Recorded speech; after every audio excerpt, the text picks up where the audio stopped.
Bismillahirrahmanirrahim. Alhamdulillahirabbil alamin wassalatu wassalamu ala asyrafil mursalin sayyidina Maulana Muhammadin wa ala alihi washabihi ajmain, amma ba'du. Para pendengar dan penggemar radio yang kami hormati, berikut sebagai mukaddimah bahwa Profesor Zaini Dahlan berkeinginan UII punya tafsir dan terjemah sendiri. Lewat proses yang panjang dan melibatkan tim, diantaranya saya, terbitlah tafsir versi UII juga terjemah versi UII. Di antara ciri khas terjemahan UII adalah bahwa bahasa Arab yang tentu mengandung kesusastraan Arab, balaghah, kemudian ditransfer untuk pembaca Indonesia, sehingga di antara ciri khas terjemahan UII adalah dengan rasa Indonesia dan tentu tidak merubah makna. Berikut beberapa kutipan yang perlu pemirsa atau pendengar tahu. Al-Quran adalah satu kitab suci yang diturunkan kepada Nabi besar Muhammad SAW. Dan di antara ciri Al-Quran adalah menjelaskan kebenaran secara jelas, secara gamblang. Sebagaimana firman Allah, bahwa Rasul adalah Rasulun minallah yatlu suhufam mutahharah. Rasulullah diutus oleh Allah SWT ketika penduduk Makkah sangat-sangat jauh dari kebenaran. Mereka adalah penyembah berhala yang dikira sebagai Tuhan, dan jumlahnya Tuhan-Tuhan itu banyak sekali. Suatu saat Rasulullah mendakwahkan bahwa Tuhan itu satu dan harus satu. Tapi kata mereka, kenapa Muhammad menjadikan Tuhan satu? Padahal urusan kita banyak, problem kita banyak. Harusnya Tuhan itu juga banyak. Ini yang diceritakan dalam surat Shad, Aja'alal alihata ilaha wahida inna hadza lasyai'un ujab. Bagaimana mungkin urusan kita yang banyak, yang harusnya butuh Tuhan banyak, kemudian menjadi hanya Tuhan satu. Lalu Rasulullah dengan sabar, dengan telaten memberi penjelasan. Dan ini yang disebut al-bayyinah, penjelasan yang sangat jelas, sangat gamblang, sangat rasional. Kata Rasulullah dalam sebuah hadis yang diriwayatkan dalam Musnad Ahmad, tagnya begini: orang-orang yang menyembah selain Allah itu ibarat kama sali rojulin istaro abdan min kholisi malih biwarikin au dhahabin faja'ala ya'malu. Mereka mau bekerja tapi wayu'ti ghullatahu ila ghairi sayyidi fa'ayyukum sarruhu ayyakuna abduhu kadzalik. Nabi lalu kemudian bikin analogi. Wahai masyarakat Mekah, bagaimana kalau Anda ini jadi seorang pembantu atau seorang budak, lalu punya majikan banyak. Dan semua majikan Anda ini punya perintah yang beda-beda, punya selera yang beda-beda. Semuanya atasan Anda, semuanya majikan Anda. Apa Anda senang punya majikan yang banyak? Lalu mereka bilang, wah susah Muhammad kalau kita punya majikan banyak. Tuhan kamu adalah majikan kamu. Bagaimana kalau Tuhan banyak, punya perintah yang beda-beda, punya selera yang beda-beda? Kalian pasti akan kebingungan.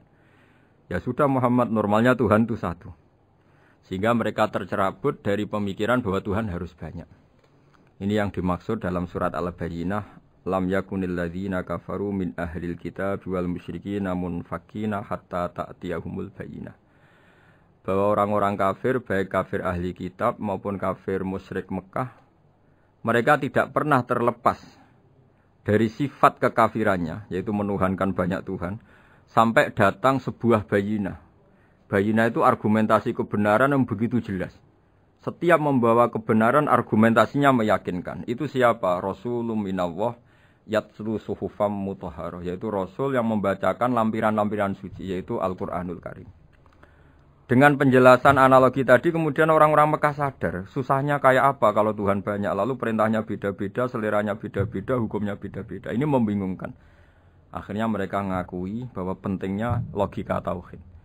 Nah ini yang Rasulullah ini benar-benar berstatus bayinah. Kemudian analogi betapa buruknya kita saat menyembah selain Tuhan. Lalu Rasulullah mencontohkan sebagaimana yang saya kutip tadi dari Musnad Ahmad. Misalnya Anda punya pembantu atau zaman dulu budak. Anda beli dari harta kamu, dari uang kamu. Kemudian budak ini kerja. Yang ngasih makan kamu, yang fasilitasi kamu, toko milik kamu, semua milik kamu. Kemudian dia kerja dan hasil dari kerjanya dia dikasihkan ke orang lain. Kamu senang tidak punya budak yang seperti itu, kata Rasulullah. Wah, kita semua tidak senang Muhammad. Sama seperti itu. Kamu adalah bisa makan rezeki dari Allah. Kamu nempat di buminya Allah. Kamu minum dari air yang dibikin Allah. Kemudian Anda menyembah selain Allah. Itu aneh apa enggak? Menyembah zat yang tidak memberi rezeki kamu, yang tidak bikin bumi untuk kamu, yang tidak bikin langit untuk kamu, yang tidak bikin fasilitas air untuk kamu. Aneh enggak? Semenjak itu mereka berpikir betapa buruknya mereka menyembah berhala, menyembah arca, menyembah Yesus, menyembah macam-macam. Nah ini yang disebut Rasulullah adalah orang yang benar-benar bayinah. Ketika melontarkan kebenaran, benar-benar jelas sehingga diterima secara akal yang sehat. Karena semua akal yang sehat akan menerima agama ini disebut fitratallahi fatarna salihah. Bahwa agama ini agama fitrah. Orang yang normal, yang cara berpikir normal pasti menerima agama ini. Nah, UII dengan terjemahan ini dan dengan tafsir ini ingin memberi penjelasan simbol-simbol yang ada di beberapa surat. Di antara lagi yang di bab muamalat. Betapa Rasulullah itu punya logika yang benar-benar mudah diterima. Dulu orang Arab dalam bab muamalat jual beli biasa menjual kurma masih kecil, masih belum jelas jadi kurma yang baik apa enggak. Kalau istilah orang Jawa masih pentil ini. Kalau bahasa Arab qobla buduwi solahiha. Calon buahnya itu belum pasti jadi buah. Kemudian masih bunga, masih apa sudah dijual. Dengan transaksi asumsi harga andekan sudah jadi kurma. Kalau dalam Jawa mungkin jual mangga sebelum tua masih pentil, masih kecil. Lalu kata Rasulullah, kamu jangan melakukan itu. Kenapa ya Rasulullah, padahal kita butuh uang? Kata Nabi, Ara'aitum in mana Allahu as-samra fa bima yastakhillu ahadukum mala akhi. Bagaimana kalau buah-buah yang masih kecil itu kemudian berguguran karena satu musim atau karena apa? Lalu kamu mendapat uang itu atas nama apa? Yang dikatakan tijaroh adalah muawadhah. Pembeli dapat barang, kamu dapat uang. Lalu kalau barang yang ada enggak menjadi buah yang baik, Anda menerima uang itu atas nama apa? Rasulullah secara haru, secara mengingatkan nurani kita dengan redaksi fabima yastakhillu ahadukum mala akhi. Lalu kamu mendapat uang saudara kamu atas nama apa? Kalau atas nama buah, mereka belum mendapat buah. Akhirnya ada kesadaran bersama bahwa sebaiknya kita menjual sesuatu itu yang pembeli ya dapat barangnya, yaitu dalam konteks ini buah yang sudah layak dijual, kita dapat uangnya. Ini lagi-lagi Rasulullah al-Bayyinah, sekali memberi penjelasan begitu jelas. Ketiga misalnya di bab jinayat, di bab hukum pidana. Rasulullah kalau bikin logika itu begitu jelas, mudah diterima. Misalnya begini, suatu saat Rasulullah bersabda, Al-qatil wal maktul finnar. Orang yang membunuh dan yang dibunuh sama-sama di neraka. Tentu dalam konteks saling bunuh yang dalam kezaliman. Lalu sahabat janggal. Ya Rasulullah, oke lah kalau pembunuh itu masuk neraka. Ini bagaimana mungkin yang dibunuh pun masuk neraka? Rasulullah dengan jelas, dengan bayinah, dengan hujjah, beliau menjawab, Innahu kana harison ala qatli sahibihi. Sebetulnya yang terbunuh pun mentalnya pembunuh. Karena dia sangat juga ingin membunuh saudaranya. Nasibnya saja yang menjadikan dia terbunuh. Akhirnya sahabat tahu, oh ya ternyata maktul dalam konteks duel adalah mentalnya qatil juga. Sehingga karena mentalnya qatil dia tetap di neraka. Meskipun prakteknya dia menjadi maktul yang terbunuh. Nah ini yang dimaksud oleh Allah. Bahwa Rasulullah ini bisa menghilangkan tradisi kemusyrikan. Bisa menjungkir balikkan, menghancurkan kemusyrikan, karena Rasulullah bisa menjelaskan secara detail hatta ta'tiyahumul bayyinah. Bayyinah adalah Rasulun minallah yatslu suhufam mutahharah. Jadi ini yang insya Allah sebagai kajian kita, bahwa kita butuh sekian penjelasan untuk mengenang dan membuktikan bahwa Rasulullah adalah benar-benar al-bayyinah. Dari sekian contoh tadi, pendengar bisa tahu betapa agama ini mudah diterima oleh akal. Sehingga di beberapa ayat disebut agama ini liqaumi ya'qilun, liqaumi yatafakkarun. Agama ini bagi kaum yang bisa berpikir, agama ini bagi kaum yang mau berangan-angan. Dulu untuk menghilangkan kemusyrikan dengan logika kafir Mekah bahwa urusan kita banyak, harus Tuhan banyak. Itu panjang sekali. Di antaranya ada ayat yang spesifik tentang itu. Daraballahu mathalan rajulan fihi syuraka mutasyakisuna wa rajulan salamal lirrajul. Hal yastawiyani masalah. Allah membuat satu perumpamaan, yaitu di surat Daraballahu mathalan rajulan fihi syuraka di surat Zumar ayat 29. Allah membuat satu perumpamaan bagaimana andaikan Anda jadi seorang pembantu atau asisten, lalu Anda punya majikan banyak yang seleranya beda-beda. Kemudian dibanding misalnya Anda jadi pembantu dengan satu majikan yang akhlaknya baik, komitmennya baik. Anda milih mana? Lalu orang-orang kafir Mekah menjawab, Muhammad tentu kita milih punya majikan satu yang baik. Kalau majikannya banyak kita jadi repot. Lalu mereka kata Rasulullah, ya sudah kalau gitu Tuhan kamu satu saja, jangan banyak, kalau banyak jadi repot. Terus mereka baru tersadar bahwa menuhankan Tuhan banyak itu salah dan resikonya lebih banyak. Ini disebut munfakina hatta ta'tiyahumul bayyinah. Mereka orang-orang musyrik enggak mau tercerabut dari akar kemusyrikannya sampai datang al-bayyinah. Sebuah bukti kebenaran yang begitu jelas, begitu nyata. Siapa kebenaran itu? Rasulun minallah yatslu suhufam mutahharah. Yaitu Rasulnya Allah yang membaca lampiran-lampiran suci. Lampiran-lampiran suci ini dalam bahasa Arab diikutkan wazan isim maf'ul disebut mushaf. Makanya kitab suci ini ditulis di sohifah. Kalau dalam bahasa Arab lampiran itu sohifah, dijamakkan kata jamaknya suhuf. Kemudian ketika dicetak, dijilid disebut mushaf.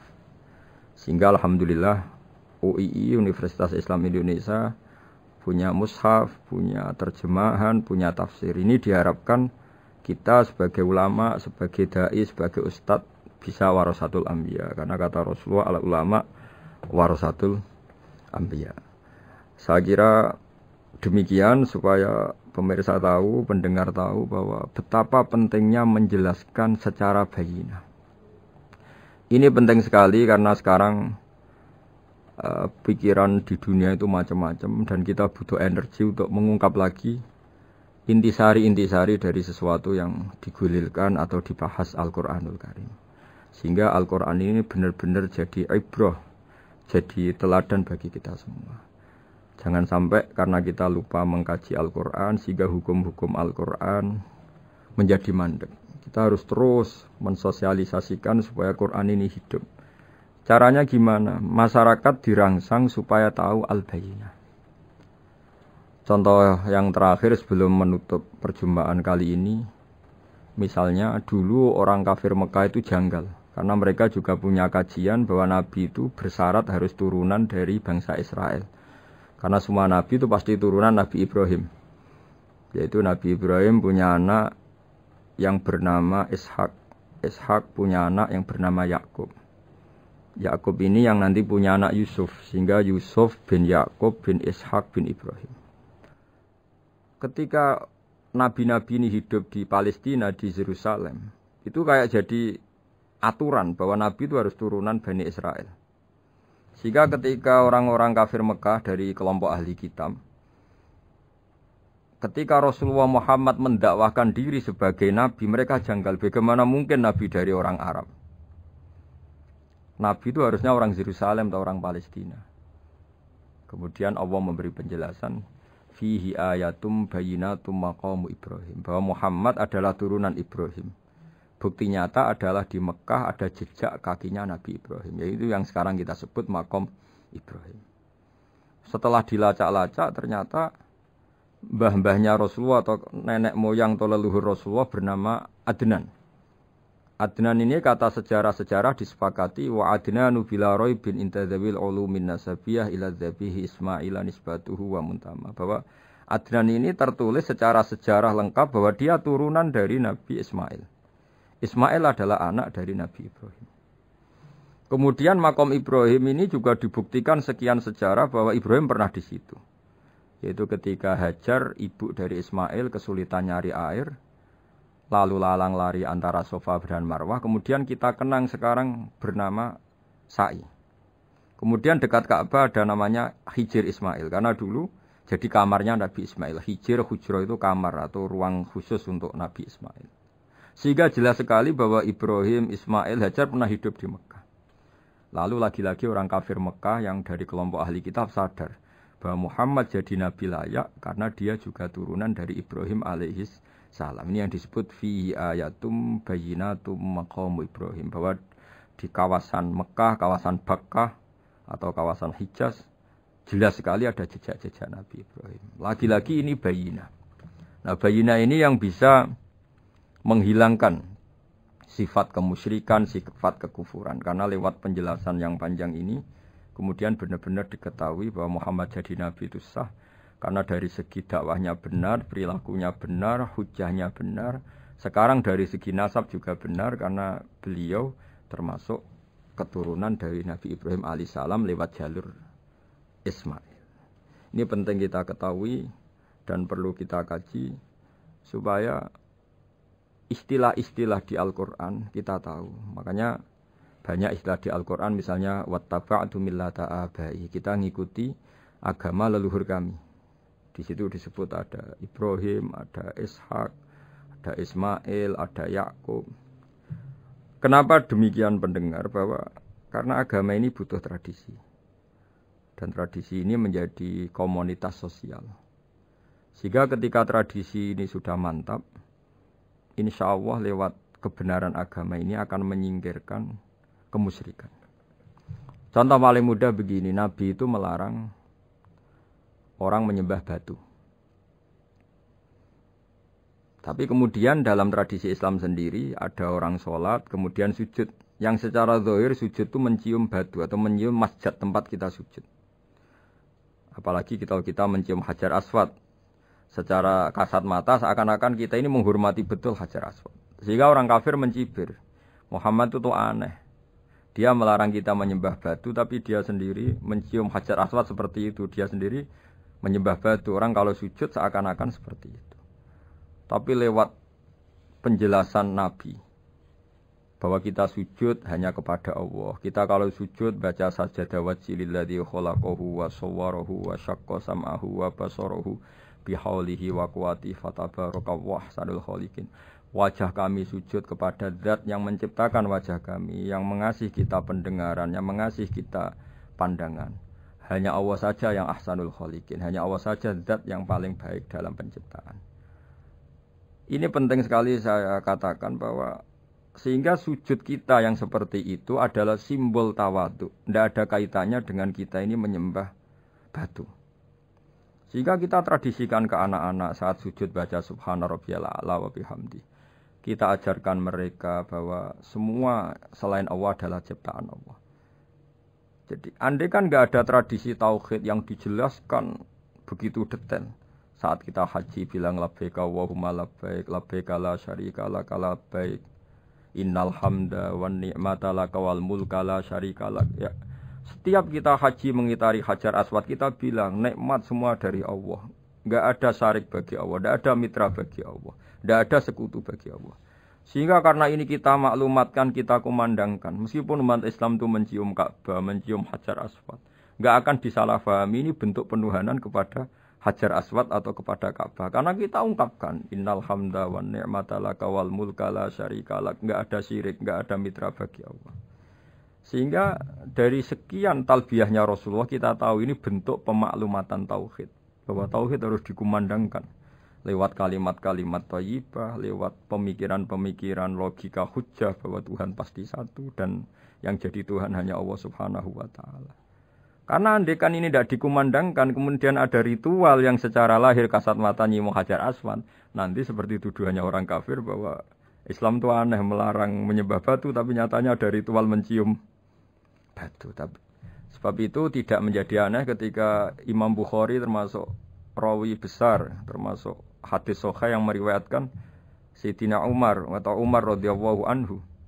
Itu setiap mencium Hajar Aswad beliau berkomentar, saya tahu betul kamu hanya batu. La tadurru wa la tanfa. Tidak memberi madarat, tidak memberi manfaat. Kalau saja saya tidak melihat Rasulullah mencium kamu, maka saya tidak mau mencium kamu. Dulu di era itu ada momentumnya. Kenapa sih Umar radhiyallahu anhu atau sahabat Umar susah-susah memberi penjelasan seperti itu? Karena dulu masih ada salah paham bahwa mencium batu itu identik dengan misalnya menuhankan batu atau mendewa-dewakan batu. Sehingga Umar berutuh memberi penjelasan. Sayyidina Umar memberi begitu penjelasan detail bahwa kamu hanya batu yang tidak mandoroti, tidak manfaati. Tapi secara tradisi sunnah Rasul kamu dicium, ya saya ikut mencium.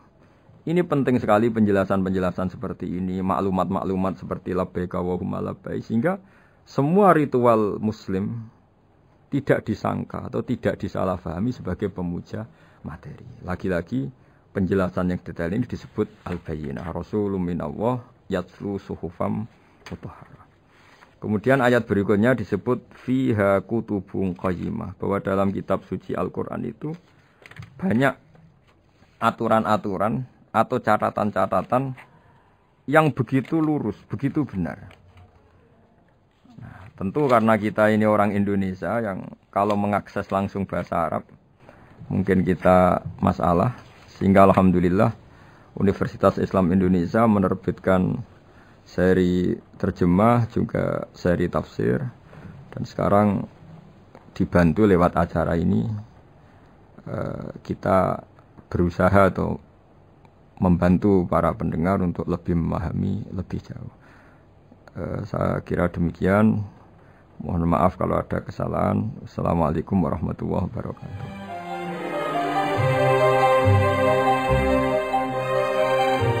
Demikian tafsir UII bersama Kiai Haji Ahmad Bahauddin Nur Salim, pengasuh Pondok Pesantren Tahfizul Quran Rembang.